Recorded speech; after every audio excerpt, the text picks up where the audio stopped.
नमस्कार, शाम के 7 बजने को हैं। आप देख रहे हैं शंखनाद। मैं हूं आपके साथ चित्रा त्रिपाठी। अस्पताल के बाहर कूड़े करकट, गोबर, उपले और पशुओं के चारे का अंबार। वाह नीतीश कुमार। जी हां, बिहार में अस्पतालों की दुर्दशा हम आपको हर रोज ही दिखाते हैं, लेकिन ना खस्ताहाल अस्पताल खत्म हो रहे हैं और ना ही उनकी बदहाली। आज आपको पूर्णिया जिले का एक ऐसा अस्पताल हम दिखाने जा रहे हैं जो 65 लाख की लागत से बनाया तो गया, मगर शुरू नहीं हो पाया। और अस्पताल शुरू नहीं हुआ तो उसके चारों तरफ अव्यवस्था ने डेरा डाल लिया है। देखिए।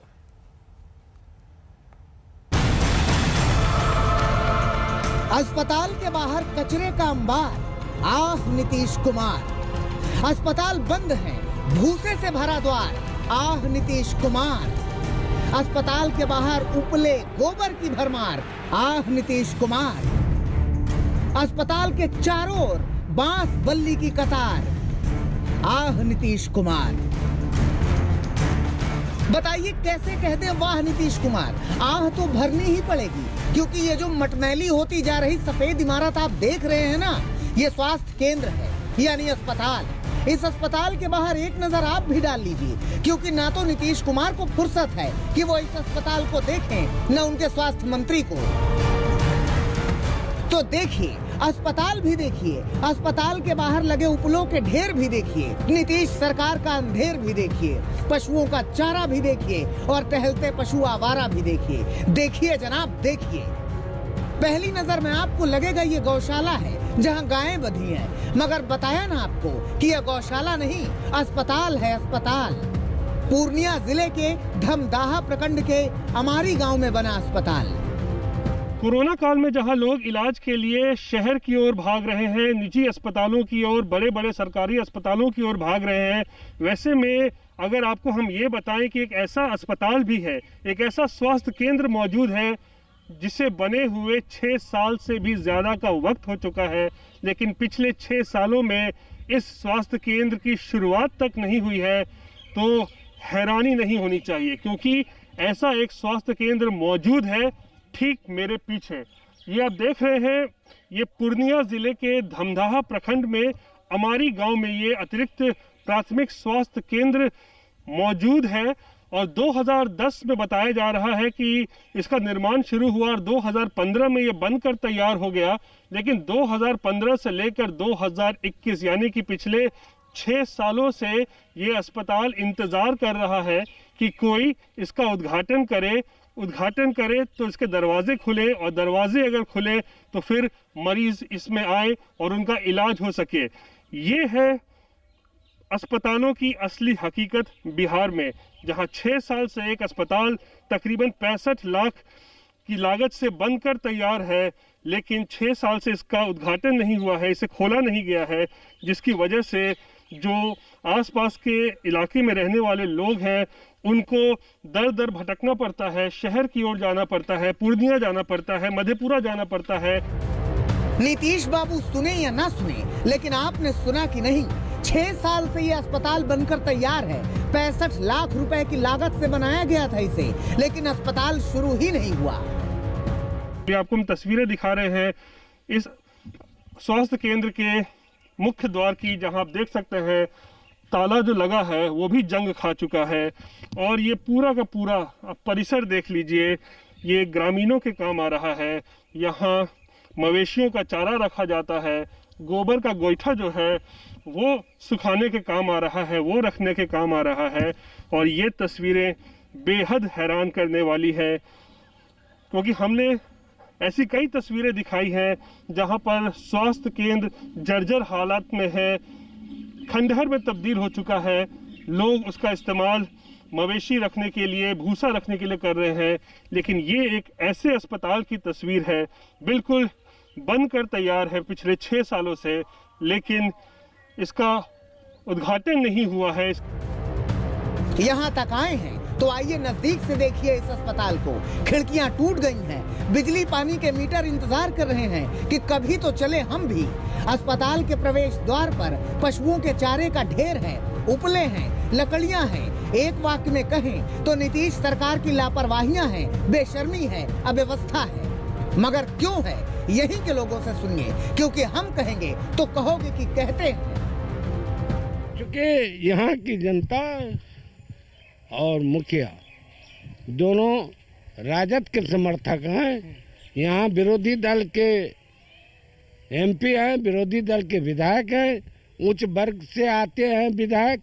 और क्या कहते हैं, यहाँ ये पंचायत जो पूर्णतः पिछड़ी जाति के लोग यहाँ है, ये यही समावेश में आकर के इसका उद्घाटन एमपी कर रहे हैं, अन्नो कर रहे हैं विधायक। सुना आपने, आरोप यही है कि नीतीश बाबू की सरकार के नुमाइंदे इस अस्पताल का उद्घाटन इसलिए नहीं कर रहे हैं क्योंकि यह गढ़ आरजेडी के समर्थकों का है और यहाँ पिछड़ी जाति के लोग रहते हैं। यहाँ ये बताना बेहद जरूरी है कि बिहार सरकार के मंत्री लेसी सिंह इसी धमदाहा से जेडीयू के विधायक हैं और इसी पूर्णिया से संतोष कुशवाहा जेडीयू के सांसद हैं। आप समझ लीजिए बिहार में राजनीति का स्तर और अस्पतालों की हालत। आप ही समझ लीजिए, क्योंकि नीतीश सरकार तो समझने से रही। रोहित कुमार सिंह, पूर्णिया, आज तक। अस्पताल की दीवारों को अपने इलाज का इंतजार है, लेकिन कब और कैसे होगा, यह अपने आप में बड़ा सवाल है। आगे बढ़ते हुए, पंचायत चुनाव में तैनात शिक्षकों की मौत के मामले के तूल पकड़ने के बाद अब यूपी सरकार ने बड़ा फैसला किया है। सीएम योगी आदित्यनाथ ने अधिकारियों से चुनाव आयोग से बात कर नई गाइडलाइंस बनाने के लिए कहा है, ताकि ज्यादा से ज्यादा परिवारों को मुआवजा दिया जा सके और इस मुद्दे पर सूबे में जारी सियासत थम सके। यह रिपोर्ट देखिए। यूपी में पंचायत चुनाव में ड्यूटी के दौरान कोरोना से मौत का मुद्दा उठा। आज तक ने प्रमुखता से दिखाई खबर और जमीनी सच्चाई से जनता को रूबरू करवाया, और इस खबर का अब हुआ बड़ा असर। सीएम योगी आदित्यनाथ ने ड्यूटी के दौरान सरकारी कर्मचारियों की मौत को लेकर नई गाइडलाइंस बनाने का निर्देश दिया है, ताकि कोरोना काल में जान गंवाने वाले कर्मचारियों के परिवार को सहायता और मुआवजा दिया जा सके। दरअसल पंचायत चुनाव के दौरान शिक्षकों की मौत के सरकारी आंकड़ों पर लगातार सवाल उठ रहे थे। उत्तर प्रदेश शिक्षक संघ ने दावा किया था कि पंचायत चुनाव कराने वाले 1332 शिक्षक, 209 शिक्षा मित्र, 25 अनुदेशक, 5 बीईओ, 15 क्लर्क और अन्य कर्मचारियों समेत 1621 लोग कोरोना से संक्रमित होकर जान गंवा चुके हैं। जबकि सरकार की ओर से जो लिस्ट जारी की गई थी, उसमें से सिर्फ 3 कर्मचारियों की ही कोरोना से मौत की बात कही गई थी, और इस लिस्ट का आधार बनाया गया था चुनाव आयोग की गाइडलाइंस को। किस मृत्यु को चुनाव ड्यूटी के दौरान का मृत्यु माना जाएगा, इसके लिए एक निर्धारित गाइडलाइन है, उसके अनुसार वो तय होता है। राज्य निर्वाचन आयोग ने इस प्रदेश के सभी जिलों के जिलाधिकारियों से जो सूचना एकत्र की है, उसके आधार पर 3 शिक्षक हमारे ऐसे रहे हैं जिनकी चुनाव ड्यूटी के दौरान मृत्यु हुई है। दरअसल पुरानी गाइडलाइन के मुताबिक चुनाव के दौरान उसी कर्मचारी की मृत्यु पर मुआवजा दिया जाता है जिसकी मौत चुनाव स्थल पर हुई हो, या फिर चुनाव प्रक्रिया के बाद घर पहुंचने तक कर्मचारी या उसका परिवार इस गाइडलाइंस के तहत मुआवजे का हकदार होता है। माना जा रहा है कि चुनाव आयोग की इसी गाइडलाइंस के तहत उन सभी कर्मचारियों के नाम मृतकों की सूची में शामिल नहीं हो सके जिन्होंने चुनाव के दौरान ड्यूटी में कोरोना से अपनी जान गंवाई, क्योंकि कई कर्मचारी ऐसे हो सकते हैं जो संक्रमित ड्यूटी के दौरान हुए हों, लेकिन उनकी मौत कुछ समय बाद हुई हो। अब मुख्यमंत्री योगी आदित्यनाथ की ओर से मुख्य सचिव को राज्य चुनाव आयोग से बात कर नई गाइडलाइंस बनाने का निर्देश दिया गया है।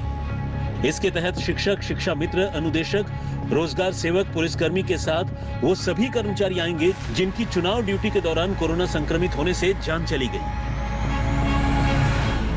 यूपी में ड्यूटी के दौरान मौत की खबर के साथ मध्य प्रदेश में झोलाछाप डॉक्टरों से इलाज की आज तक की ग्राउंड रिपोर्ट ने भी असर दिखाया है।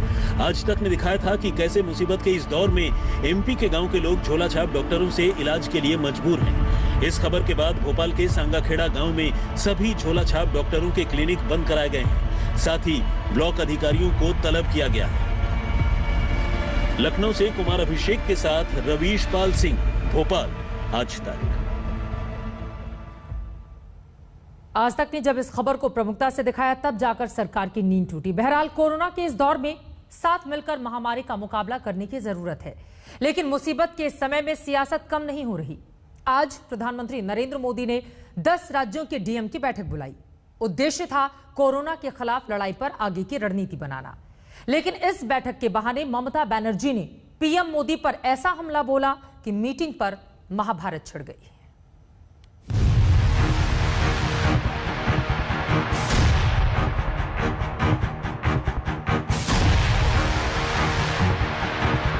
ये वायरस एक प्रकार से बहुरूपिया भी है और ये वायरस धूर्त भी है। It was just a casual super flop meeting. आज जो उनका आचरण हुआ है वो दुर्भाग्यपूर्ण है, वो शर्मनाक है।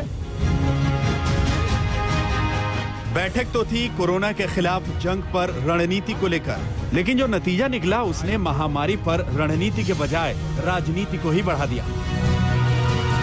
कोरोना महामारी पर नियंत्रण को लेकर 10 राज्यों के 54 कलेक्टर के साथ प्रधानमंत्री मोदी की वर्चुअल बैठक थी और इस बैठक के ठीक बाद ममता बनर्जी ने प्रेस कॉन्फ्रेंस कर सीधे प्रधानमंत्री मोदी पर हमला बोल दिया। It was just a casual super flop meeting. We the chief ministers are feeling insulted and humiliated. And we are astonished to see that Prime Minister called a meeting and invited the chief ministers, and all the chief ministers were sitting just like puppet. Nobody is allowed to speak. Then how do we speak about the public demand? PM Modi के साथ इस बैठक में पश्चिम बंगाल के भी एक collector को शामिल होना था। पहले तो ममता ने कलेक्टर को शामिल होने की इजाजत नहीं दी और फिर जिस तेवर और तंज भरे अंदाज में प्रधानमंत्री को निशाने पर लिया, उससे साफ है कि संकट के इस दौर में सियासत कम नहीं होने वाली, क्योंकि ममता का आरोप है कि दवा, ऑक्सीजन और वैक्सीन को लेकर केंद्र की ओर से कोई सुनवाई नहीं हो रही। Never ask about the COVID vaccine. They never ask about the medicine position. They never ask about the oxygen position.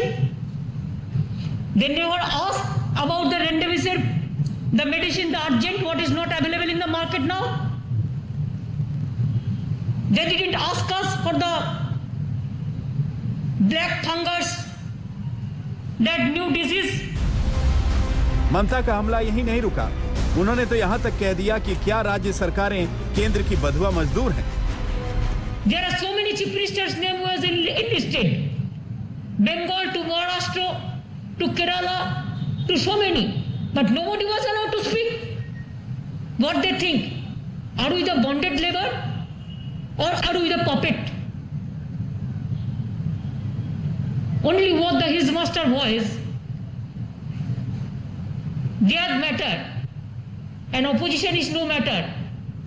आपके काम को प्रधानमंत्री मोदी की मीटिंग पर सवाल और इस हमले का जवाब देने के लिए केंद्रीय मंत्री रविशंकर प्रसाद सामने आए और ममता के रुख और तरीके को शर्मनाक बताया।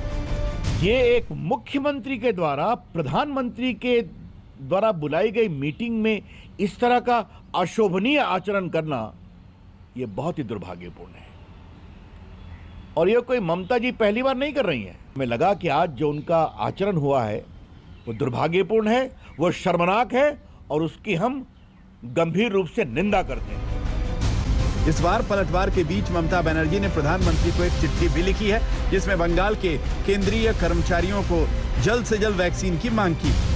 कोरोना संकट और वैक्सीन पर केंद्र और राज्य के बीच कुछ और गैर बीजेपी शासित सीएम पीएम मोदी पर सवाल उठा चुके हैं। बीते दिनों जब झारखंड के मुख्यमंत्री हेमंत सोरेन ने पीएम मोदी की बातचीत को एक तरफा बताया था तो उस पर काफी विवाद हुआ था।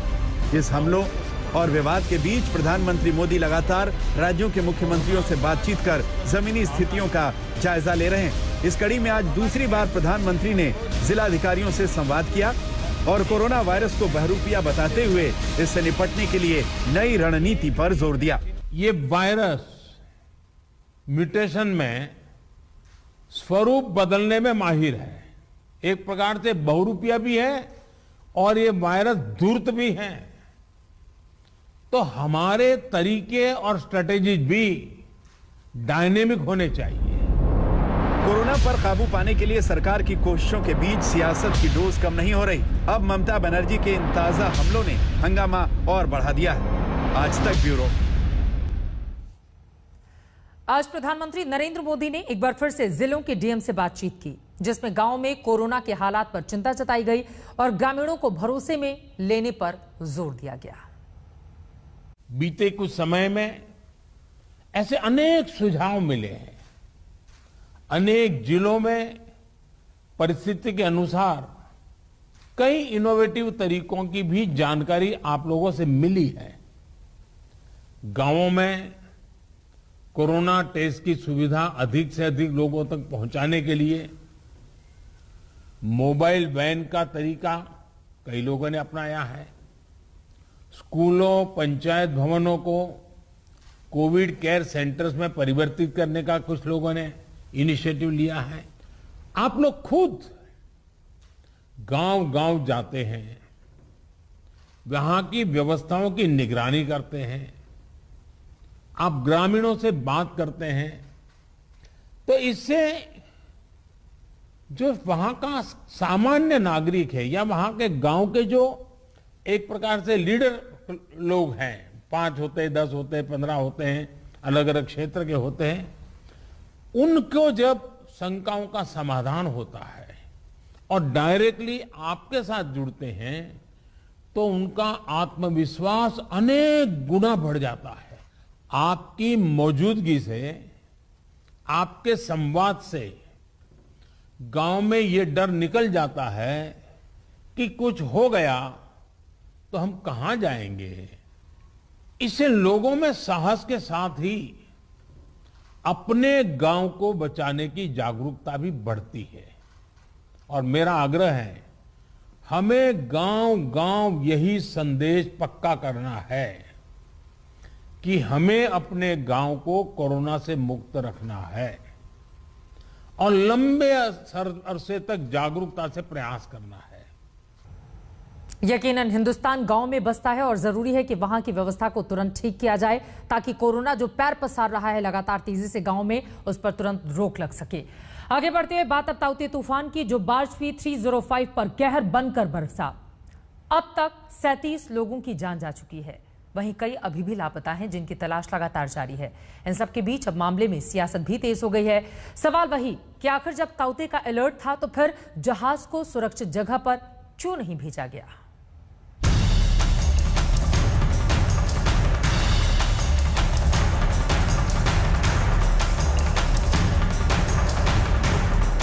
हम लोगों का एकदम वो हो गया था कि अब लगता है बचेंगे नहीं, लेकिन जाके हम लोगों का बाढ़ ऊपर वाले की दया से साइड में रुक गया और ये नेवी वाले लोग पहुंचे, हम लोगों को रिसीव कर लिए, बच गए।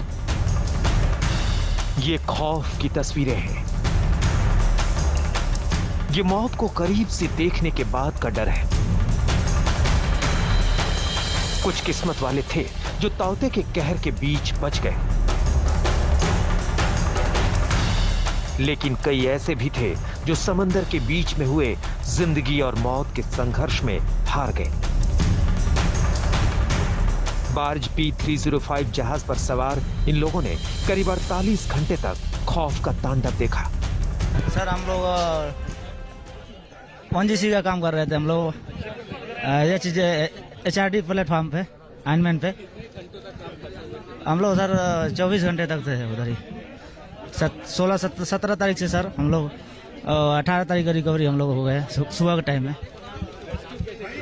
हम लोग का नेवी वाले रिक्शा किए, बहुत अच्छे से रिकवरी किया हम लोग को। वो लोग बहुत बोले तो अच्छे से वो लोग अपना ये किया। अभी बच गए हैं तो अभी इससे बड़ा क्या चीज हो सकता है।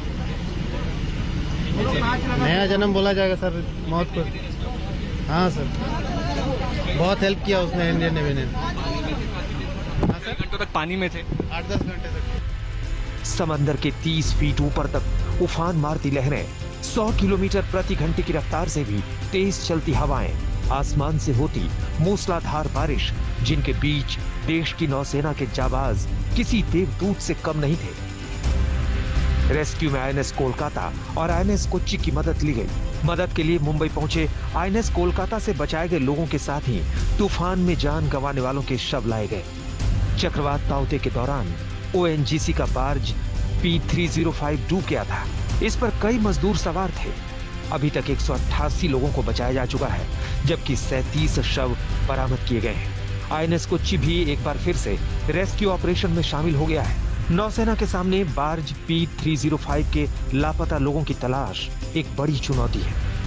अपने जहाज जो थे उनको यहाँ से एक एक करके सेल करना शुरू कर दिया। यह भी आपको जानकर आपको जानना चाहिए कि अभी आज की अगर हम बात करें तो हमारे कई जहाज जो हैं वो समुद्र सेतु 2 में लगे हुए हैं, जो कि लिक्विड मेडिकल ऑक्सीजन कंटेनर्स लेकर के आ रहे हैं। इस हादसे में अब तक करीब 37 लोग मारे गए हैं, जिसे लेकर दिल्ली से महाराष्ट्र तक सियासी लहरें भी उठने लगी हैं।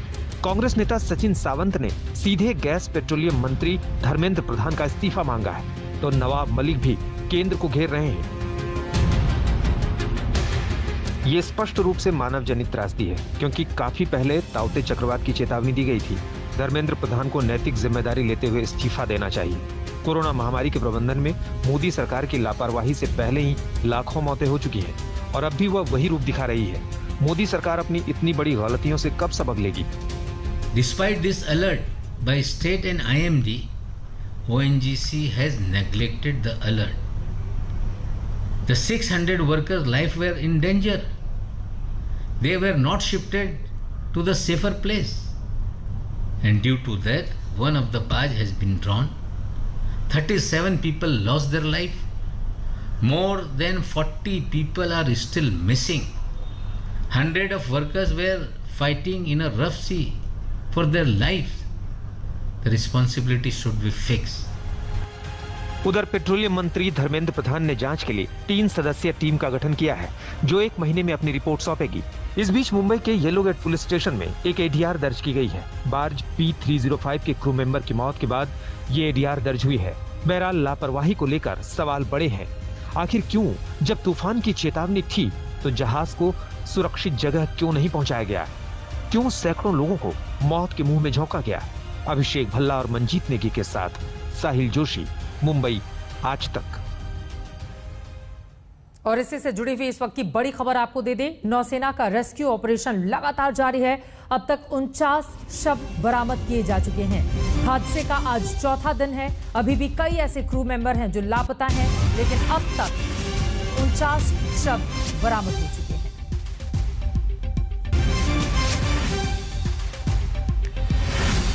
इन सब के बीच 188 लोगों का रेस्क्यू भी किया गया है। ताउते तूफान तो चला गया, लेकिन अपने साथ कई राज्यों के मौसम का मिजाज बिगाड़ गया।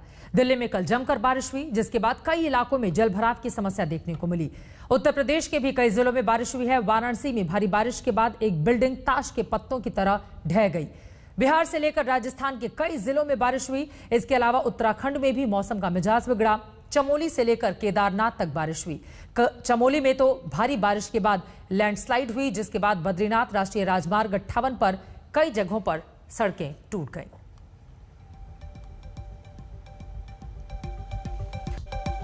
शाम के 7:30 बज चुके हैं। शंखनाद में एक बार फिर से आप सभी का स्वागत है। मैं हूं आपके साथ चित्रा त्रिपाठी। कोरोना की आफत अभी चल ही रही है कि इस बीच एक काली महामारी और आ गई। जी हां, ब्लैक फंगस अब पूरे देश में पांव पसारने लगा है। देश भर में हजारों लोग संक्रमित हैं और 200 से ज्यादा की जान जा चुकी है। राजस्थान और हरियाणा इसे महामारी घोषित कर चुके हैं। दिल्ली के मुख्यमंत्री अरविंद केजरीवाल ने भी कहा है कि जरूरी हुआ तो हम भी इसे महामारी घोषित करेंगे।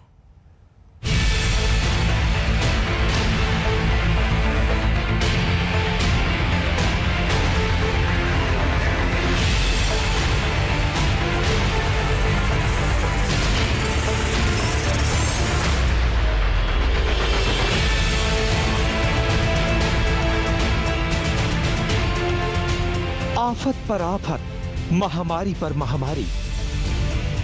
कोरोना की महामारी अभी खत्म हुई नहीं कि ब्लैक फंगस नाम की नई बला आ गई। ऐसी बला जिसके शिकार अगर हो गए तो आंखों की रोशनी तक जा सकती है, यहां तक कि जान तक जा सकती है। कोरोना के बाद ब्लैक फंगस के खतरे ने पूरे देश को हिलाकर रख दिया है। देश के 14 राज्यों में ब्लैक फंगस ने पांव पसार लिए हैं। महाराष्ट्र में ब्लैक फंगस के 2000 से ज्यादा मामले सामने आ चुके हैं। गुजरात में भी ब्लैक फंगस के 1200 मामले सामने आए हैं। दिल्ली में ब्लैक फंगस के 185 मरीज मिले हैं। मध्य प्रदेश में ब्लैक फंगस के करीब 1200 मामले सामने आए हैं। राजस्थान में ब्लैक फंगस के 700 से ज्यादा केस सामने आए हैं। हरियाणा में ब्लैक फंगस के 177 मामले सामने आए हैं। कर्नाटक में ब्लैक फंगस के 97 केस सामने आए। उत्तर प्रदेश में ब्लैक फंगस के 73 केस और बिहार में ब्लैक फंगस के 24 केस आ चुके हैं। ब्लैक फंगस की चपेट में आए लोगों की हालत तेजी से बिगड़ रही है। गुजरात में ब्लैक फंगस से 40 लोगों ने, जबकि महाराष्ट्र में ब्लैक फंगस से 90 लोगों ने दम तोड़ दिया। राज्य सरकार ने केंद्र से मदद के लिए गुहार लगाई है। आज प्रधानमंत्री के साथ हुई बैठक में सीएम उद्धव ठाकरे ने ब्लैक फंगस की दवाइयों और इंजेक्शन को लेकर अपनी बात उठाई। महाराष्ट्र सरकार ने सरकारी अस्पताल में ब्लैक फंगस के मुफ्त इलाज का ऐलान किया है। जो इंजेक्शन है, जो सबसे महंगा है और सबसे ज्यादा खर्चा वाला काम होता है, वो एम्फोटेरेसिन बी, ये इंजेक्शंस पूरा परचेस करके महात्मा ज्योतिराव फुले जन आरोग्य योजना के हॉस्पिटल्स को दिया जाएगा और गवर्नमेंट हॉस्पिटल्स को भी दिया जाएगा। मांग इतनी ही है कि 1500 के करीब महाराष्ट्र में संख्या है और अगर एक व्यक्ति को, एक पेशेंट को अगर 100 इंजेक्शंस पकड़े जाए तो करीबन 1.5 लाख इंजेक्शंस तो आराम से इसको लगते हैं। हरियाणा में ब्लैक फंगस की तेज रफ्तार को देखते हुए सरकार ने इसे महामारी घोषित कर दिया। तो वहीं राजस्थान में रोजाना 50 से ज्यादा कोरोना मरीजों की आमद को देखते हुए राज्य सरकार ने भी इस बीमारी को महामारी घोषित कर दिया है। जयपुर के सवाई मानसिंह अस्पताल को ब्लैक फंगस के ही इलाज के लिए तैयार किया गया है। फंगस के केसेस पूरे देश में आ रहे हैं, वैसे तो महाराष्ट्र में, गुजरात में, राजस्थान में भी अब आने लगे हैं। इसको म्यूकोमाइकोसिस बोलते हैं और खतरनाक तरीके से ये व्यक्ति को जो कोविड इन्फेक्टेड होता है उसको प्रभावित कर रहे हैं। 20 बेड के वार्ड तैयार कर दिए गए हैं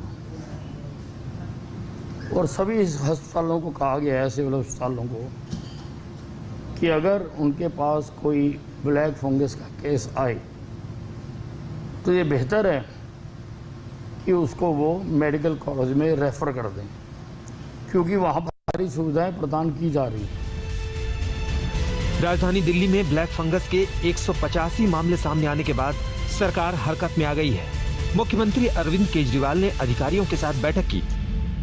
बैठक में तय किया गया कि दिल्ली के 3 अस्पतालों में ब्लैक फंगस के इलाज के लिए डेडिकेटेड सेंटर बनाए जाएंगे। इसके लिए एलएनजेपी, जीटीबी और राजीव गांधी अस्पताल को ब्लैक फंगस ट्रीटमेंट सेंटर के लिए चुना गया है। दिल्ली सरकार ब्लैक फंगस से बचाव के लिए लोगों को जागरूक भी करेगी। तो मैं सभी से अपील करना चाहता हूँ, सभी हॉस्पिटल से, डॉक्टर से, कि स्टीरॉइड्स का कम से कम इस्तेमाल करें। जो निकल के आया कि बहुत ज़्यादा स्टीरॉइड्स इस्तेमाल करने से, और जो पेशेंट्स हैं वो अपनी शुगर का ख्याल रखें। स्टीरॉइड्स और शुगर इन दोनों का मिश्रण होके ये ब्लैक फंगस ज़्यादा हो रहा है। ब्लैक फंगस ज्यादातर उन मरीजों में मिला जिनका डायबिटीज लेवल कंट्रोल में नहीं था, जिनकी इम्यूनिटी बेहद कमजोर थी, या उन लोगों में जिन्हें बहुत ज्यादा स्टेरॉयड या टोसिलिजुमैब जैसे इंजेक्शन दिए गए। ब्लैक फंगस कोई म्यूकोमाइकोसिस कोई नई चीज नहीं है। ये 100 साल के आसपास हम देखते हैं। ये अक्सर फंगस ट्रांसप्लांट पेशेंट्स में, इम्यूनो कॉम्प्रोमाइज पेशेंट्स में देखी जाती है। बट इस बार ये कोविड-19 पैंडेमिक की सेकंड वेव में बहुत ज्यादा केसेस देखने को आए हैं। लास्ट में भी हमने कुछ केसेस देखे थे, उनको ऑपरेट किया था, ट्रीट किया था। बट इस बार पिछले 10 दिन में हमने लगभग 5 से 10 केस हर रोज देखे हैं। कोरोना की आफत के बीच ब्लैक फंगस ने देश भर में सनसनी फैला दी है, क्योंकि ये कोरोना से भी ज्यादा खतरनाक है। ब्लैक फंगस का संक्रमण तेजी से फैलता है। इस बीमारी की चपेट में आने से आंखों की रोशनी के साथ साथ जबड़ा भी खोना पड़ सकता है। मरीज की जान भी जा सकती है। जयपुर से शरद कुमार और मुंबई से पंकज उपाध्याय के साथ पंकज जैन, दिल्ली आज तक। कोरोना जब पीक पर था तो ऑक्सीजन की कालाबाजारी हुई। रेमडेसिविर और फेबिफ्लू जैसी दवा की कालाबाजारी हुई। बाजार से ये दवाएं गायब हो गई। कुछ ऐसा ही हाल ब्लैक फंगस के इंजेक्शन का भी हो रहा है। इस बीमारी का इंजेक्शन वैसे भी महंगा है, ऊपर से एक मरीज को 40 से 60 इंजेक्शन लग रहे हैं और इंजेक्शन बाजार से गायब है। तीमारदारों के ऊपर सोचिए इस वक्त क्या गुजर रही होगी, वो मारी मारी फिर रहे हैं। राजस्थान के मांडलगढ़ की रहने वाली रजिया कोरोना से उबरी तो ब्लैक फंगस ने जकड़ लिया। जयपुर के अस्पताल में उनका ऑपरेशन तो हो गया, लेकिन ब्लैक फंगस के इलाज में काम आने वाला इंजेक्शन लिपाजोमाल एम्फोटेरिसिन कहीं नहीं मिल रहा है। जान अटकी हुई है। 20 दिन पहले कोरोना हुआ था, जहाँ मांडलगढ़ तहसील हेडक्वार्टर पे इसको भर्ती करवाया। 5 दिन वहाँ भर्ती रहे और वो डोज लेने के बाद इनके जबड़े में थोड़ा खिंचाव होने लगा, तो डॉक्टर को दिखाया तो उन्होंने कहा कि भाई डांड में दर्द हो सकता है। फिर 4-5 दिन बाद ज़्यादा हो गया, सोजिश आ गई, तो भीलवाड़ा रेफर किया। भीलवाड़ा गए तो वहाँ दिखाया कि भाई इनको तो ब्लैक फंगस जो बीमारी चल रही है वो बीमारी हो गई। भीलवाड़ा के रवि की मां को भी कोरोना हुआ था, लेकिन उसके बाद आंखों के नीचे सूजन आ गई और जब तक संभलते तब तक फंगस काफी बढ़ गया। अब रवि को इंजेक्शन की तलाश है और इंजेक्शन कहीं नहीं मिल रहा है। हमें डॉक्टर साहब ने 60 इंजेक्शन रिक्वायर किए थे, तो इंजेक्शन रिक्वायरमेंट तो हो नहीं पा रही पूरी, और इंजेक्शन फिर अभी सब्स्टिट्यूट काम में लिया गया और इंजेक्शन की वजह से ये इलाज अधूरा है और हमने अपने सारे सोर्स लगा लिए। हमें तक अभी तक एक भी इंजेक्शन अवेलेबल नहीं हो पाया है। कितने चाहिए? 60 इंजेक्शन चाहिए सर, मिनिमम 50 तो चाहिए, एटलीस्ट 50 तो हाथ में हो। ब्लैक फंगस के इलाज के लिए देश भर से जयपुर के ईएनटी अस्पताल में 100 से ज्यादा मरीज आए हुए हैं, लेकिन इंजेक्शन की किल्लत की वजह से हाहाकार मचा हुआ है। ब्लैक फंगस के इलाज के लिए एक मरीज को 40 से लेकर 60 इंजेक्शन तक चाहिए होता है।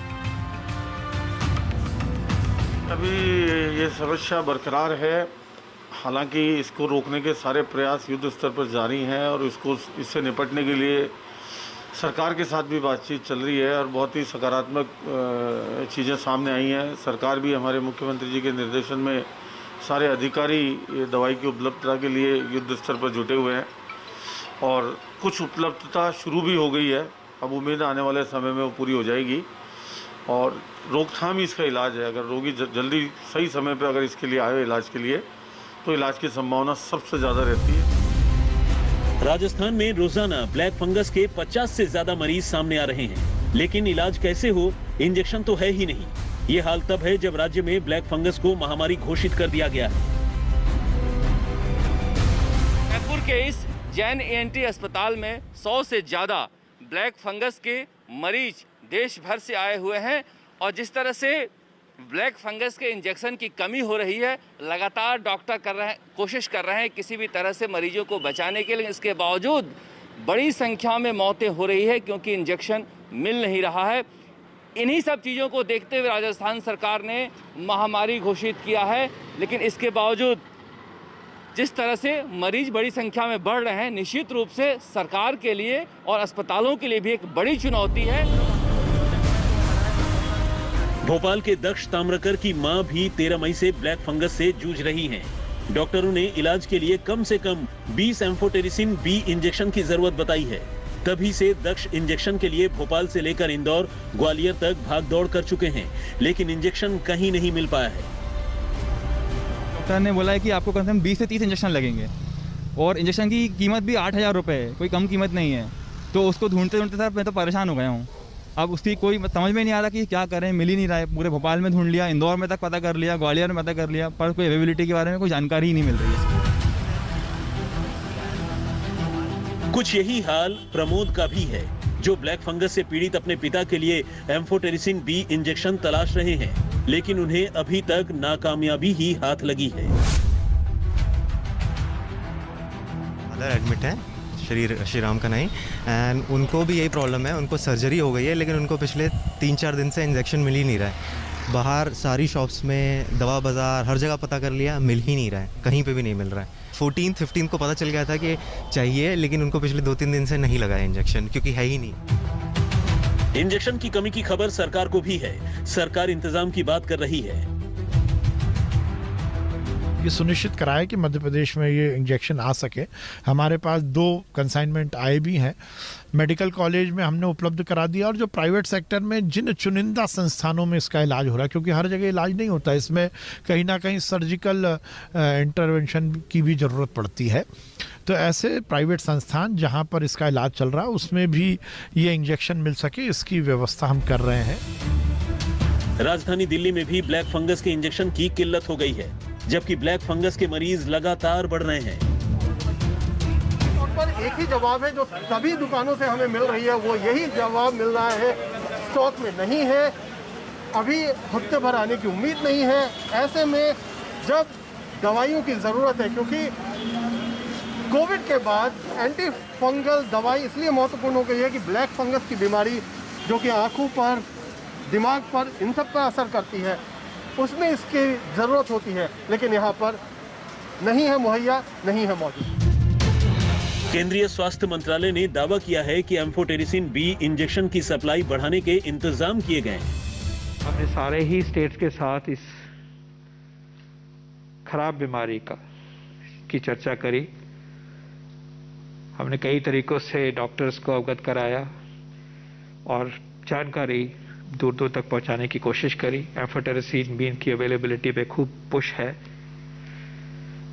और अभी तक इतना नंबर नहीं है, लेकिन इसको आगे नहीं बढ़ना है। हम इसको we can not take it for granted. Corona के इलाज में इस्तेमाल होने वाली रेमडेसिविर और आइवरमेक्टिन जैसी दवाओं का अकाल हुआ तो इसकी जमकर कालाबाजारी हुई।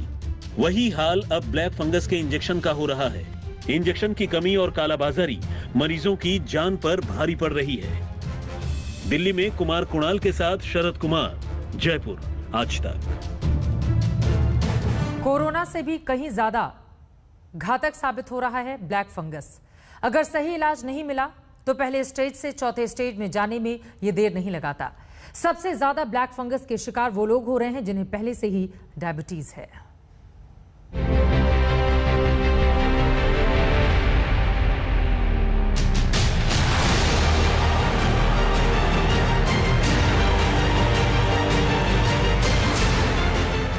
के बाद अब म्यूकरमाइकोसिस यानी ब्लैक फंगस के मामलों में लगातार बढ़ोतरी हो रही है। गुजरात में दिन के 50 से ज्यादा मामले जो है वो म्यूकरमाइकोसिस के दर्ज होते हैं। वैसे में अहमदाबाद के सिविल अस्पताल में एक पूरा वार्ड जो है वो उसी के लिए खोल दिया गया है। यहाँ पे आप देख सकते हैं ये पूरा जो वार्ड है वो म्यूकरमाइकोसिस के लिए ही खोल दिया गया है। पूरा एक्सक्लूसिव ये तीसरी मंजिल उसी की है और 300 से अधिक पेशेंट इस म्यूकरमाइकोसिस के वार्ड में एडमिटेड है।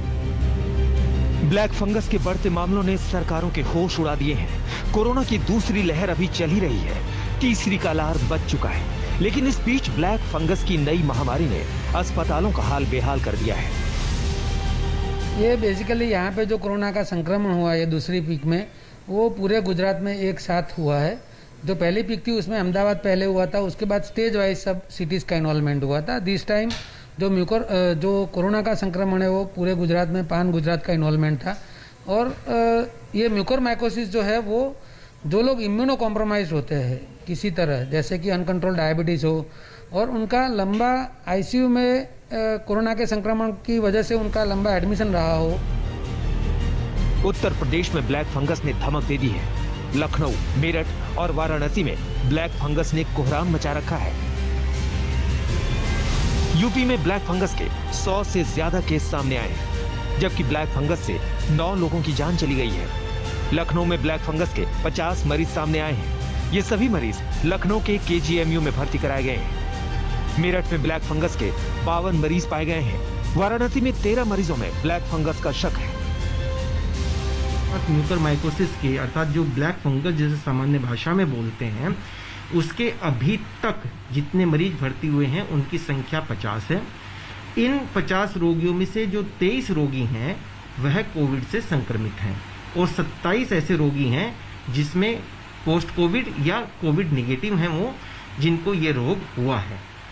अभी तक हम लोगों ने जो अपनी तैयारियों के साथ में एक पूरा डेडिकेटेड वार्ड S3 म्यूकरमाइकोसिस या ब्लैक फंगस के मरीजों के लिए आरक्षित कर दिया है।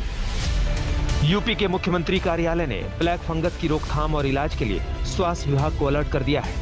उधर केंद्रीय स्वास्थ्य मंत्रालय के संयुक्त सचिव लव अग्रवाल ने महामारी रोग अधिनियम के तहत ब्लैक फंगस को लेकर राज्यों और केंद्र शासित प्रदेशों को पत्र लिखा है। अहमदाबाद से गोपी घांगर के साथ अभिषेक मिश्रा, लखनऊ, आज तक। यकीनन ये एक बहुत बुरा वक्त है। ऐसे में आप खुद को और अपने परिवार को जिस भी तरह से बचा सकते हैं वो पूरी कोशिश कीजिए। सोशल डिस्टेंसिंग, मास्क का प्रयोग बहुत जरूरी। एक छोटे से ब्रेक के बाद हम फौरन हाजिर होंगे शंखनाद में। आज के लिए बस इतना ही।